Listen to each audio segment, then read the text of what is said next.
Hello everyone and welcome back to ICT channel. तो आज है 56th डे यानी 56वें दिन का पार्ट 2 वीडियो। और पार्ट 1 में हमने लेन देन यानी डीलिंग्स से रिलेटेड जो सेंटेंसेस है वो हमने कवर किए थे। और आज हम नए सेंटेंसेस शुरू करेंगे जो कि बिजनेस से रिलेटेड है, यानी व्यापार से जो रिलेटेड है। ऐसे कुछ और नए सेंटेंसेस है आज के लिए। तो शुरू करने से पहले अगर चैनल पे नए हैं तो चैनल को सब्सक्राइब करें और बेल आइकन प्रेस कर दें जिससे सारी नोटिफिकेशन आपको सबसे पहले मिल जाए। तो हमारा पहला सेंटेंस है, क्या उनसे आपका कोई लेन देन है। लेन देन है यानी कि आप कुछ बिजनेस उनसे कर रहे हो या नहीं कर रहे हो। तो सबसे पहले तो एक क्वेश्चन है, तो हमें एक सेंटेंस ऐसे स्टार्ट करना है जिससे वो क्वेश्चन के रूप में फॉर्म हो सके। तो हम स्टार्ट करेंगे यहाँ पे डू यू से। तो do you have any dealings with him. Dealings का मतलब यहाँ पे लेन देन। तो do you have any dealings with him question mark. आप नौकरी करते हैं या बिजनेस। नौकरी यानी कि सर्विस, बिजनेस यानी कि बिजनेस। तो आर यू इन सर्विस और बिजनेस। तो यहाँ पे सेंटेंस हमने शुरू किया आर से। तो अगर हमें कोई ये कहता कि आप बिजनेस करते हो तो हम सिंपल बोलेंगे यू आर डूइंग बिजनेस, यानी आप बिजनेस करते हो। वही हमसे कोई पूछेगा क्या आप बिजनेस करते हो, उल्टा, तो हम कुछ नहीं करना है, हमें सिर्फ आर को आगे लगा देना है यू के। तो are you doing business question mark. तो क्वेश्चंस फॉर्म होते हैं सिर्फ ये जो आर है या डू है इस सेंटेंस में, ये हमेशा यू के या आई के मतलब जो भी प्रोनाउन है उसके पहले लग जाएगा। तो ऐसे यहां पे हो जाएगा आर यू इन सर्विस और बिजनेस। आजकल बिजनेस की अच्छी हालत है। अच्छी हालत है यानी आजकल जो बिजनेस है वो खूब फल रहा है, खूब फूल रहा है, मतलब अच्छा खासा आसमान छू रहा है। तो business is flourishing these days.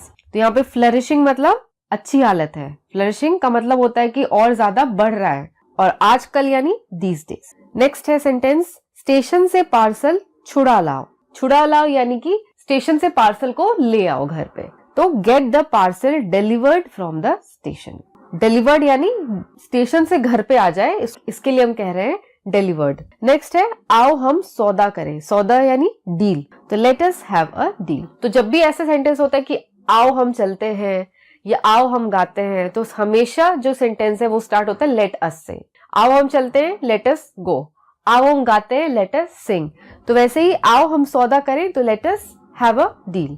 मेरा पेमेंट दिलवाइए, please arrange for the payment of my wages. तो यहाँ पे जैसे मजदूर कह रहा है कि आप मुझे मेरा पेमेंट दिलवा दीजिए। तो इस केस में जो डेली का जो पेमेंट है वो वेजेस होता है, मैंने आपको पिछली वीडियो में ही बताया है।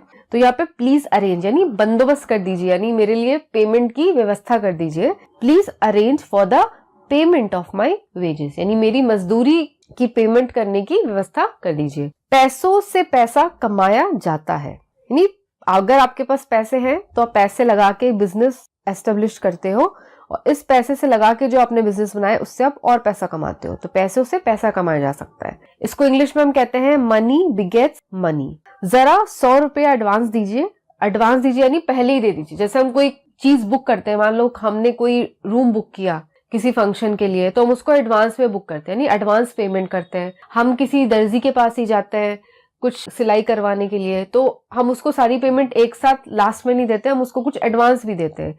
तो यहाँ पे इसी एडवांस की बात हो रही है कि कम मुझे थोड़ा 100 रुपया एडवांस में दे दीजिए। तो kindly give me 100 rupees in advance. Kindly हमने क्यों कहा, जिससे कि जो हमारा सेंटेंस है वो थोड़ा पोलाइट वे में लगे। ऐसा ना लगे कि हम ऑर्डर दे रहे हैं कि हाँ मुझे एडवांस दे दो 100 रुपए। नहीं, हम किसी से कुछ मांग रहे हैं तो हम हमेशा उसे रिक्वेस्ट के फॉर्म में मांगेंगे। तो kindly give me 100 rupees in advance, यानी आप कृपया मुझे 100 रुपए एडवांस में दे दीजिए। क्या तुम कोई बिजनेस करते हो। Are you in business. कोई बिजनेस करते हो का मतलब बिजनेस में होना। इन बिजनेस का मतलब ये हो गया कि बिजनेस करना या बिजनेस में होना।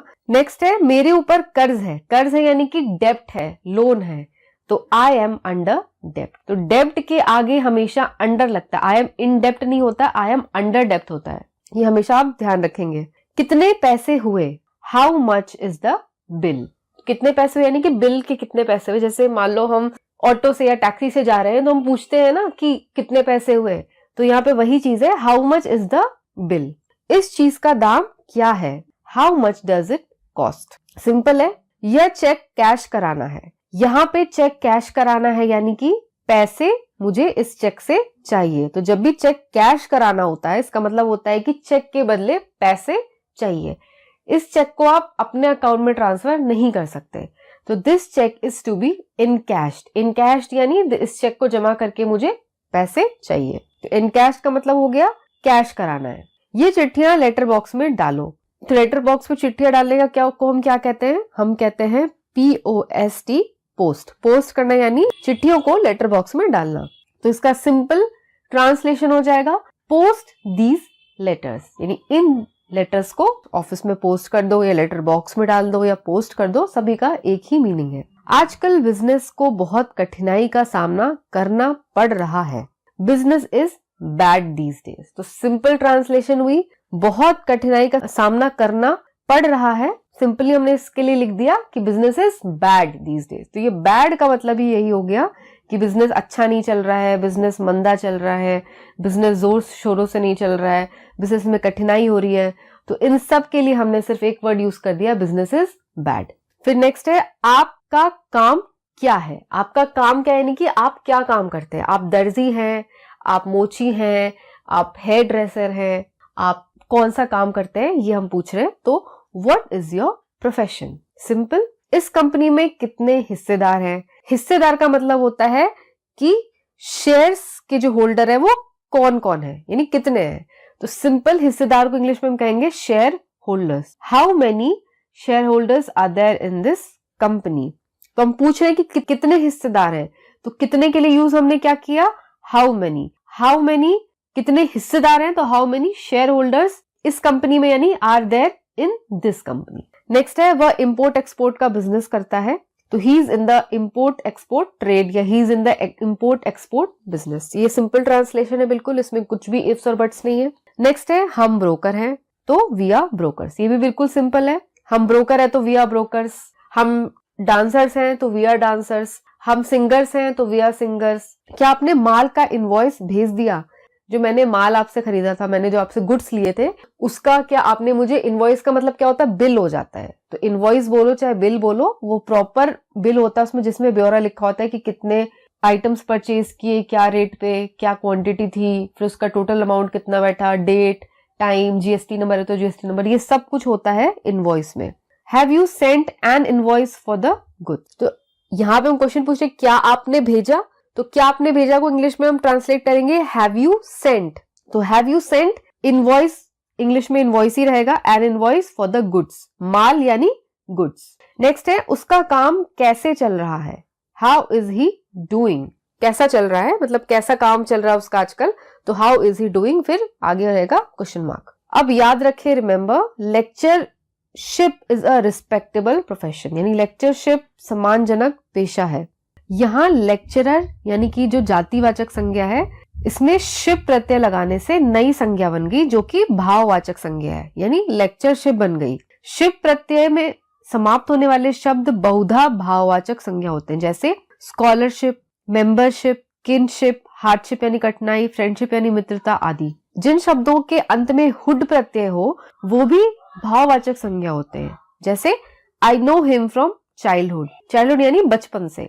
तो ऐसे जो कुछ वर्ड्स हैं जिसमें हम आगे शिप लगाते हैं, तो वो हमें नए वर्ड जो हमें मिलता है वो क्या मिलता है, हमें वो भाववाचक संज्ञा मिलती है। जैसे यहाँ पे फ्रेंड है तो फ्रेंड यानी दोस्त। दोस्त क्या है, जातिवाचक संज्ञा यानी कॉमन नाउन है। इसमें जब हमने शिप ऐड कर दिया तो हमें जो नया वर्ड मिला वो हमें मिला फ्रेंडशिप। फ्रेंडशिप जो है वो कैसा नाउन है, ये एब्स्ट्रैक्ट नाउन है, यानी ये भाववाचक संज्ञा है। फ्रेंडशिप यानी दोस्ती और फ्रेंड यानी दोस्त। तो ऐसे कुछ और भी वर्ड्स हैं जिसमें हम शिप ऐड करेंगे आगे, तो हमें नया जो वर्ड मिलता है वो भाववाचक संज्ञा यानी एब्स्ट्रैक्ट नाउन मिलता है। तो ऐसे ही कुछ वर्ड्स ऐसे भी हैं जिनमें हुड लगा के भी हमें अन्य शब्द मिलते हैं, जैसे फादर से हमें फादरहुड, मदर से मदरहुड मिलता है, मैन से मैनहुड, बॉय से बॉयहुड, गर्ल से गर्लहुड और पेरेंट से पेरेंटहुड। तो ये थी हमारी आज की वीडियो। आई होप कि आपको आज की वीडियो पसंद आई हो, और अगर वीडियो पसंद आई तो वीडियो को लाइक करें, फ्रेंड्स के साथ शेयर करें, और चैनल पे नए हैं तो चैनल को सब्सक्राइब करें। तो आज के लिए बस इतना ही। बने रहिए चैनल पे ऐसे ही और एक्साइटिंग वीडियोस के लिए। तो तब तक के लिए take care and have a nice day.